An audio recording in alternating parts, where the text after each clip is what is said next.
سنت تحریری آنکھوں سے لگا چوری پڑھنا شروع کیا. زوجہ نے پوچھا کیا ہوا؟ یقین. ایسی ہوتی ہے ہماری ماں, ایسی ہوتی ہے ہمارے گھر کی عورتیں. اگر یقین کا کیا ہوا تو مولا حسین کا خط آیا. کا پھر کیا لکھا ہے؟ تو انہوں نے لکھا ہے کہ میں نے میرے آقا میں گرا ہوا. تو ابھی تم کیا سوچ رہے ہو؟ تو میں سوچ رہا ہوں میرے بعد تمہارا کیا ہوگا. اب کیونکہ ہم سنتے آئے ہیں تو پڑھنا ضروری ہے. تو میں سوچ رہا ہوں میرے بعد تمہارا کیا ہو. تو آپ نے بھی سنا, میں نے بھی سنا کہ کیا کہا حضرت حبیب کی زوجہ نے. حبیب ایک کام کرو, یہ روپٹا دوں گا. یہ حضرت حبیب کی شان میں کوئی گستاخی نہیں تھی, بلکہ پوری کائنات کی عورتوں تک یہ یقین پہنچانا تھا کہ اگر حسین پہ وقت پڑے تو عورتوں کے جذبے کیا ہونا چاہیے. حضرت حبیب نے اپنے غلام کو کہا کہ جاؤ یہ میرا رہبار لے جاؤ اور منہ پہ نہیں. آخر حصے میں بڑے ہو جانا, جب تک میں نہ آؤں میرا انتظار کرنا. یہی یقین ہے. جب حضرت حبیب گئے تو کیا کہہ رہے ہیں, جو غلام ہے وہ رہبار سے کیا کہہ رہا ہے, رہبار میرے مالک کو بتا, دیکھ میرے مالک نے کہا آیا ہے تو حسین نے بتایا. اگر میرے مالک نے آنے میں دیکھ لے تو بھرانا نہیں, میں اس سے سوال ہوگا حسین کی مدد کرنے جاؤں گا. یہ یقین حضرت حبیب کا ایک شریف, لیکن ایک یقین ہو سکتی. یہ علماء بیٹھے ہیں, یہ میری بات کی اگر شاید واقعہ تک پہنچا ہو, زندہ واقعہ یقین کی منزل. اب سے تقریباً 20 برس یا 22 برس کے پہلے کا واقعہ کربلا معاملہ. میرے نوجوانوں میں میں آپ سے ہاتھ جوڑ کے کہہ رہا ہوں, اگر آپ کے دل پہ چوٹ لگے نا یہ سنیے, آپ بھائی کے ضرور بولیے. ایک قافلہ ہندوستان سے بھی گیا تھا, کچھ لوگ یورپ سے بھی گئے. نجف اشرف میں یہ لوگ ٹھہرے ہوٹل میں کہ ابھی اس قافلے میں جو یورپ سے آیا تھا اس میں ایک بوڑھی عورت تھی, ہے تو بچوں, اس کی بیٹی تھی اور ایک چھوٹا بچہ, یعنی اس بوڑھی عورت کا نواسا اور اس عورت کا بیٹا. یہ تینوں لوگ پہلی مرتبہ زیارت کے لیے آئے. ان کی ملاقات ایک ہندوستانی لڑکے سے, کیونکہ مرد کوئی ساتھ نہیں تھا. اس بوڑھی عورت نے اس مرد سے کہا, لڑکے سے کہا, یہ واقعہ اسی نے نقل کیا. اس نے کہا کہ بیٹا دیکھو ہمارے ساتھ کوئی مرد نہیں ہے اور ہم نے پہلی مرتبہ آئے, ہم یہ چاہتے ہیں کہ تم ہمارے ساتھ رہو اور ہمیں زیارت کراتے رہو. اس نے کہا بسم اللہ, زیارت کے لیے آیا. اب یہ کہتا ہے کہ ہم لوگ مولا کے حرم کی زیارت کری, پھر مسجد سہلا, مسجد کوفہ, مسجد حنانہ, حضرت عیسیٰ, تمام جو کوفے کی زیارتیں ہو گئی. تو وہاں سے کرنے کے بعد ہم لوگ کربلا کے لیے چلے. میرے نوجوانوں غور سے سنتے رہیے گا. کربلا کے لیے جب روانہ ہوئے تو جو لوگ اس دور میں گئے ہوئے 20 سال پہلے 22 سال پہلے, وہ میری گواہی دیں گے. کیونکہ زمانہ تھا, ظالم زمانہ تھا, جگہ جگہ چیک پوسٹ لگی ہوئی. تو یہ لوگ بس میں سوار ہوئے. جو نجف سے کربلا کی طرف جاتی ہے وہ پہلی چیک پوسٹ پڑی, انہیں کی بس کو روکا. بس کو روکنا تھا. ایک فوجی جوان بس میں داخل ہوا. اس نے اپنی زبان میں ان سے کہا کہ بھائی دیکھو ہمیں بس کی چیکنگ کرنی ہے, آپ سب کے ساتھ نیچے اتر جائیں. لیکن جو بوڑھی عورت تھی اس نے اس جوان سے کہا, جو فوجی تھا, اس نے کہا کہ دیکھو یہ میرا بچہ, میرا نواسا ہے, یہ ابھی سو رہا ہے, ابھی سو رہا ہے. اگر تم اجازت دو تو اسے سونے کو واپس چیک کر لو, کہو تو اٹھا دوں یا کوئی دیکھیے. اس نے کہا کہ نہیں, آپ سب اتر جائیے, اسے سونے دیجیے. سب اتر گئے. جب اس نے بس چیک کری, اس نے کہا کہ اس بچے کا وارث کون ہے. تو بچے کی ماں اور بچے کی نانی آگے بڑھی. آگے بڑھنے کے بعد اس نے کہا کہ تم لوگ کربلا نہیں جا سکتے, تم لوگ کربلا نہیں جا سکتے. اس نے کہا کیوں؟ کہ جس بچے کو تم کہہ رہے ہو سو رہا ہے وہ سو نہیں رہا, مر چکا ہے. اکلوتا بیٹا ہے, مر چکا ہے. دل پہ ہاتھ رکھا, تب پہلے جائیے اسے دفن کیجیے, تب آپ لوگ کربلا جائیے.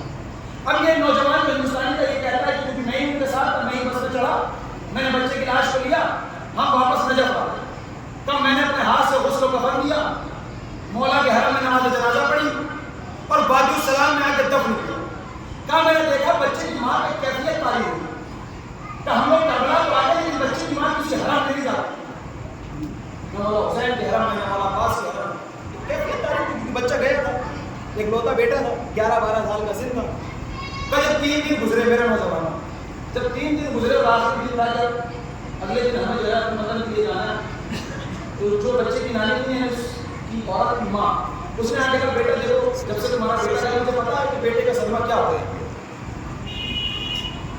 ہم نے تم سے 3 دن نہیں کہا لیکن اب ہم آخری دن ہے، پتہ نہیں نصیب ہو کہ نہ ہو کر بلانا. تم ایک کام کرو، حرم چلو، حرم چلو. اس نے کہا ٹھیک ہے میں غسل زیارت کر لیتا ہوں. غسل زیارت کیا. ابھی علماء نے بات کی آیت میں مولا عباس علیہ السلام کے تمام دروازوں میں دروازے کا نام ہے باب قبلہ. باب قبلہ کی خاصیت یہ ہے کہ باب قبلہ میں جب آپ سڑک پہ بھی کھڑے ہوں گے تو سڑک پہ کھڑے ہو کے بھی آپ کو مولا کی زری نظر آئے گی. یہ ہندوستانی نوجوان کہتا ہے میں بچے کی ماں بچے کی نانی ہم تینوں لوگ سڑک پہ کھڑے ہوئے باب قبلہ میں کھڑے زری کو دیکھ رہے.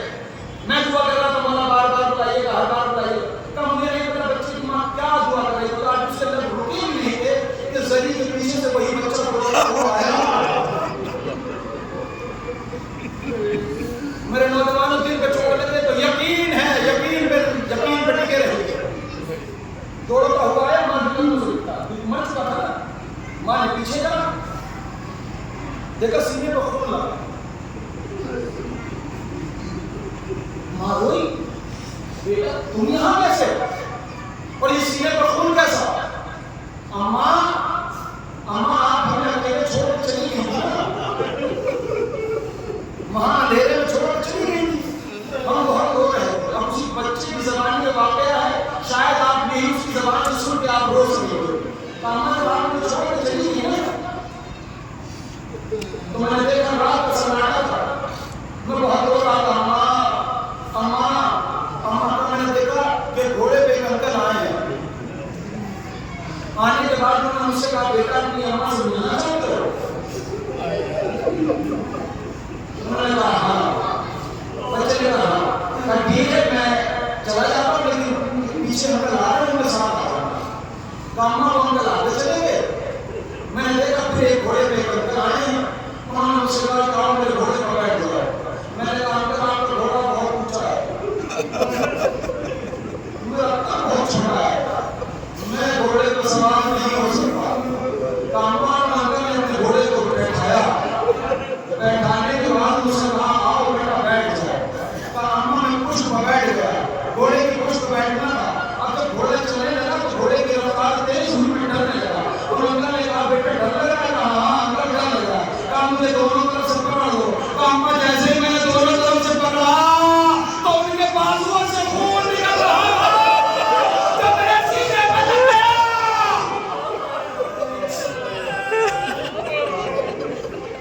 اب یہ میرا جملہ نہیں اس ماں کا جملہ تھا. بس ماں نے بچے کو دور کر کے کہا ماں سے آج 1400 سال کے بعد ایک بیٹے کو اس کی ماں سے ملا دیا. کاش وہ وقت ہوتا جب سکینہ